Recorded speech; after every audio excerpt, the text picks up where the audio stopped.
నారాయణరావు ఆరోగ్య పరిస్థితి నిలకడగా ఉందని చెప్పారు కిమ్స్ వైద్యులు.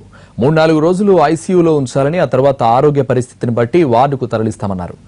ఇన్ఫెక్షన్ కంట్రోల్లోనే ఉందని, ఊపిరితిత్తుల పనితీరు మెరుగ్గా ఉందని చెప్పారు డాక్టర్లు.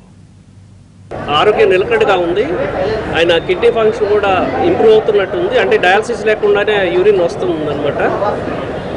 అలాగే ఆయన లంగ్ ఫంక్షన్, ఆయన ఓన్గా బ్రీత్ చేయకపోయినా కానీ వెంటిలేటర్ సపోర్ట్తో ఆయన లంగ్ ఫంక్షన్ కూడా నిలకడగా ఉంది.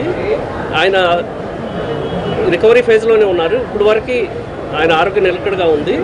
ఇంకా 2-3 రోజులు కూడా వెంటిలేటర్ సపోర్ట్ ఇచ్చి ఆయన కిడ్నీ ఫంక్షన్ మరింత ఇంప్రూవ్ అయితే కనుక ఆయన్ని కంప్లీట్గా, అంటే ఇప్పుడు ట్రేకాస్టమీ అనే దాని మీద ఉన్నారు.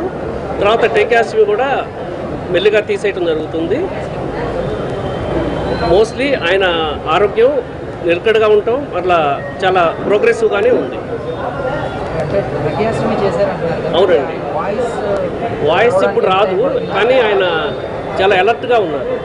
జనవాడికి అప్పుడే కాదండి, ఆయన ఇంకా మనకి ఇన్ఫెక్షన్ కంట్రోల్ అయినట్టే సూచనలు కనిపిస్తున్నాయి. ఎందుకంటే మిగతా పారామీటర్స్ అన్నీ బాగానే ఉన్నాయి అన్నమాట.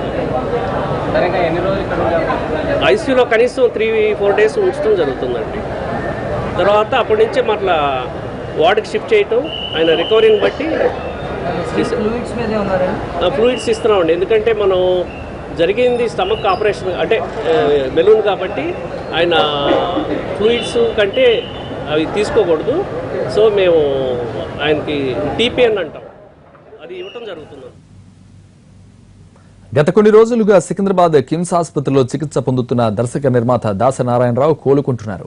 ఆయన ఆరోగ్యం చాలా క్రిటికల్ గా ఉందని మొదట్లో అనుకున్నా, ప్రస్తుతం ఆయన్ను చూసిన వారు దాసరి బాగా కోలుకుంటున్నట్టు చెబుతున్నారు. చంద్రబాబు, చిరంజీవి సహా పలువురు సినీ రాజకీయ ప్రముఖులు దాసరిని కలిసి ఆరోగ్యం గురించి ఆరా తీశారు. తనను కలిసేందుకు వచ్చిన వారికి దాసరి కూడా కులాసాగానే కనిపించారు. ఆహార వాహిక కోసం ట్యూబ్ వేయడం వల్ల ప్రస్తుతం మాట్లాడలేకపోయినా పూర్తి అలర్ట్ గానే కనిపిస్తోంది.